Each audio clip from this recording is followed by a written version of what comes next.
নমস্কাৰ, বিকশিত ভাৰত বইটা সংশোধন অংশ হিচাপে আমাৰ দলটোৱে water the essence of life নামৰ প্ৰকল্পটো আগবঢ়াইছে। এই প্ৰকল্পৰ মূল উদ্দেশ্য হৈছে পানী সংৰক্ষণ কৰা, পানীৰ অপচয় ৰোধ কৰা আৰু এটি সুস্থ পৰিৱেশ গঠন কৰা। এই বৰ্তমান সময়ত পানী প্ৰদূষণ, পানীৰ অপচয় ৰোধ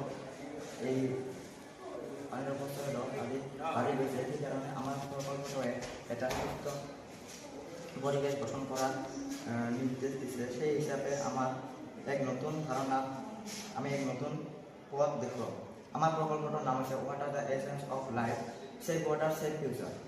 এই প্ৰকল্পৰ লক্ষ্য হৈছে পানীৰ গুৰুত্ব বুজাই দিয়া আৰু ঘৰুৱা কাম, বিদ্যালয় আৰু সামাজিক পৰ্যায়ত পানী সংৰক্ষণ কৰি এটা গঠন কৰা। আমাৰ দলৰ মূল উদ্ভাৱন হৈছে পানীৰ বৰষুণৰ পানী সংগ্ৰহ কৰা আৰু জনসচেতনতা বৃদ্ধি কৰা এটা সুচৰিত আৰু পৰিৱেশ গঠন কৰা।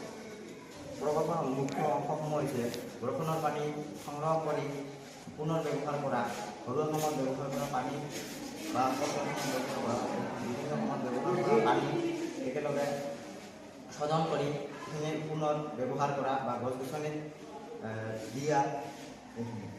আৰু ইহঁতে এক প্ৰকল্পই ঘৰৰ মানুহ, কৃষক, বিদ্যালয়ৰ ছাত্ৰ ছাত্ৰী আৰু সমাজক সহায় কৰে।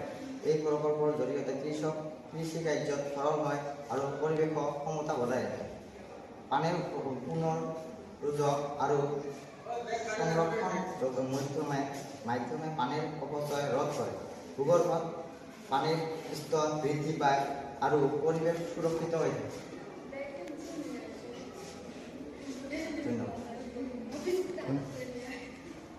ধন্যবাদ।